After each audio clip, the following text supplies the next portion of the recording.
So, welcome class to lesson 6-10. Strong mathematicians can solve real-world problems involving fractions.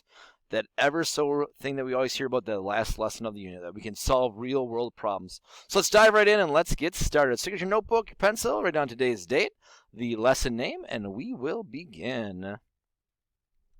So box 1 notes, remember the difference between, I keep stressing this over by now, you're like, yes, Mr. Kamian, I have nightmares of you saying this while I'm asleep. So therefore, you're good to go that the sum is adding and the product is multiplying, and hopefully we'll nail that part on the test as well. Directions, write the equation and solve. So it says, write what fraction of the farm is made up of fruit or vegetables.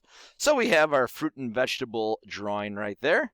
Nicely drawn up for us. And we figure out which fraction is made up of fruit or vegetables. Well, so we got to look at right here. We see we got vegetable, vegetable, vegetable, fruit, fruit. So it looks like we have 5 pieces of the puzzle are made up of those.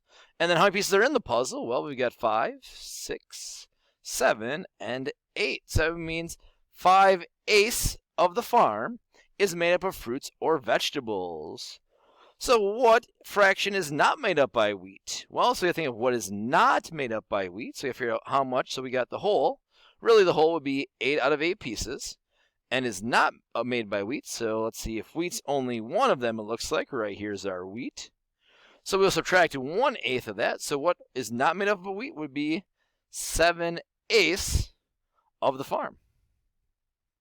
Of the farm is not wheat.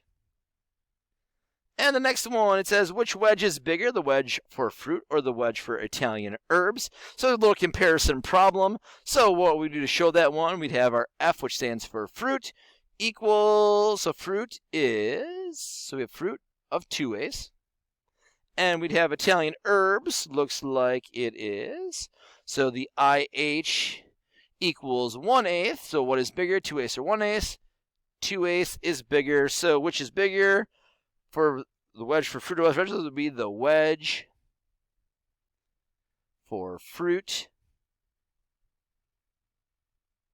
is bigger. So really that was this is my answer. And what I showed you before, this would be my work right here to go with my answer. That shows me that you understand how to find fractions, how to compare them, and do that stuff. So those are questions that come up with that one. The next one says use a line plot to solve. So it says how many students spent at least 4/5 hour researching. So you can take a guess right now, see if you get it right, and we'll figure out, break this problem down. So it says how many students spend at least 4/5 hours researching. Well, 4/5 is this line right here. So anyone to this side would be less than 4/5 what we need. But anyone to this side is also at least 4/5 or bigger. So that means there are 1, 2, 3, 4, 5, 6. And I would say that these would be how many students? So we have 6 students spent at least 4/5 hours studying. Hour researching, not studying. That would throw it all off. That's why I always look at the problem as part of your answer. So you can see how we got that from this problem as well. Notice, looks like it's the same one, but it says how many hours in all did the students who researched for 2/5 hours spend researching? Write a multiplication equation to solve. So I know right away if I see a multiplication equation to solve, I should put a multiplication sign there so I don't forget. And now I have to write an equation, so that means I need an equal sign, and I'll give it a number. I'll give it, let's see, R for researching. So I got to figure out how many research for 2/5 hours. So I've got 2/5 as my fraction. And it looks like I've got 1, 2, 3, 4. So that'd be 4 people times 2/5 of an hour, which would mean I would get 8/5. But I can't leave it as 8/5. I got to make that into a or mixed number. So I take 5 away from 8 and be left with 3/5, and that would have 1 whole. So R equals 1 3/5 hours. So you see we got that information, how we pulled that out, what strategies we used to solve those. And now you can draw a big line. It says box 3, now your turn. And it looks like this is the exact same question. So you know what? We might have already done the work today. Isn't that great? I didn't even change questions on you. Kept them the same. Maybe I should have told you. Maybe you would have done them. Like, wait a second. These are the same, Mr. Camion. So what can you say? This might be all the same questions, and you might be scot-free. Look at that. Oh, this one's different. So I just didn't change the last one.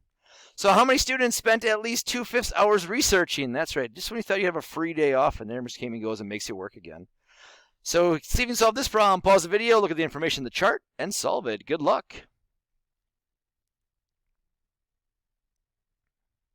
And another word problem says, how many hours in all did the students who researched for 3/5 hours spend researching? Write a multiplication equation to solve. As always, if you have any questions, comments, or concerns, or to tell me to make sure I change the problem so you have something to do, feel free to add that as well. Also, any strategies that you use to help you to solve them. And as always, thanks for a great lesson and another great unit in the books.